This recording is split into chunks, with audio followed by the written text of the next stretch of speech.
Joining me right now, Rich Lowry, the editor of National Review, Capri Cafaro from American University, and Greg and Ford, both lawyers, by the way, so good to have on a day like today. They're still with me as well. Rich, I'll start with you. What do you think? Is this basically vindication for Donald Trump, for the President of the United States here, what you just saw from James Comey? Well, I think you got to separate two things. One is the way President Trump conducted himself, which was improper and inappropriate in a lot of respects. And then there's a legal case. And I think there's no legal case against him. He brings up the Flynn thing once, never brings it up again, just says he hopes he can let Mike go after he's already suffered enough. And what Trump was overwhelmingly obsessed by was the fact that he wasn't under investigation, and he wanted to get that out.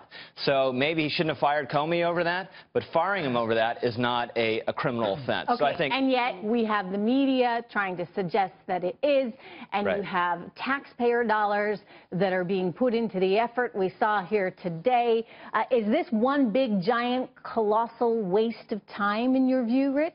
No, I don't think it's a nothing burger. I think it's important to know what's the truth. Did Trump actually ask him for loyalty or not? If he did ask him for loyalty to him personally, that is not proper in any universe. You never want to have a president asking the FBI director that. But you know, I agree with you, but I also think that this president, and it's not like he can get away with it, because you know you still need to understand what's at stake, but he's a little loose with, shall we say, with his terms, with his speech, what he says, and sometimes, you know, we watch him and we say, okay, but I think he really meant this, but he's saying this.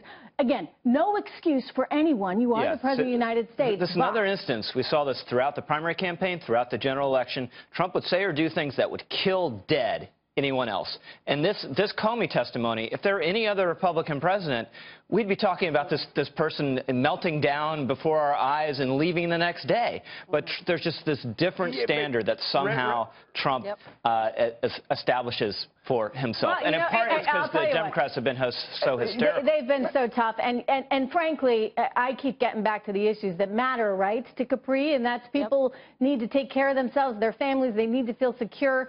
And Donald Trump has promised them that. And he's also promised to go in and break up a system that has become, in many ways, quite corrupt. I mean, he uses the term swamp, but you know, you get big money controlling a lot of stuff and a lot of people, and people are sick and tired of it. So he is, for them, their last hope, is he not?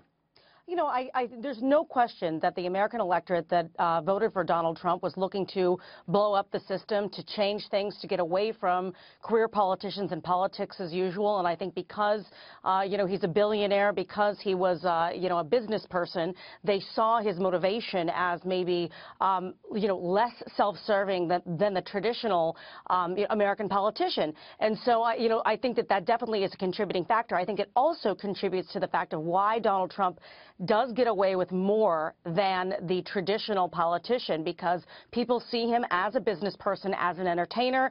They make the assumption that, you know, he isn't choosing his words, as you even said, Trish.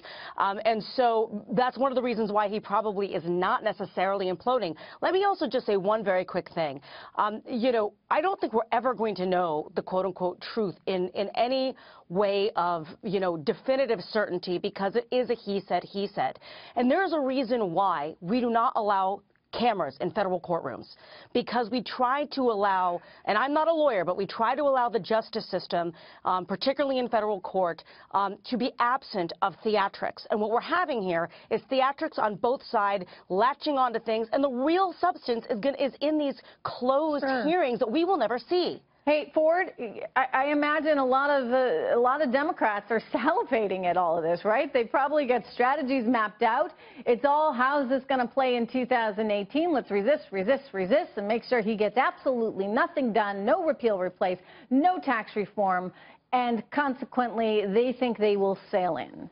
Yeah, well, look, they're going to use this as a political weapon, and they're going to say, gee, it raises more questions. Well, it might not be obstruction of justice. It might not be collusion, but maybe it's impeachment. It's improper. It's wrong. It's my feelings. It's my emotions. Unfortunately, none of it is the law. And what kills me in this whole deal is when Marco Rubio asked Comey, why did you not make public that the president wasn't under investigation? He goes, I don't want to go back and have to correct the record later. Gee, I would have asked if it was any president other than Donald John Trump, would you have handled that the exact same way? And I promise you the answer is no. Imagine if you're Donald Trump and you're sitting in that White House and you know it, the FBI director knows it, and everyone is slamming you. You're taking slings and arrows from the media, from Republicans, from Democrats, and you can't say anything. I would have gone berserk more than he did on Twitter. I mean, this is absolutely insane. And look, he may not be a sympathetic character. Donald Trump may not be a saint. He may even be an extra in the remake of Goodfellas based on the way he talks. But the bottom line is right now, he's not under investigation, and the entire Russia-Trump collusion is a myth to hurt the American people. You know, I think that, to your point, he may not be a sympathetic character. However, when you learn that the media was basically, you know, getting sold a story from James Comey's friend on behalf of James Comey, and nobody bothers to say that the president's not under investigation, you see firsthand, close up, exactly the kind of bias that exists.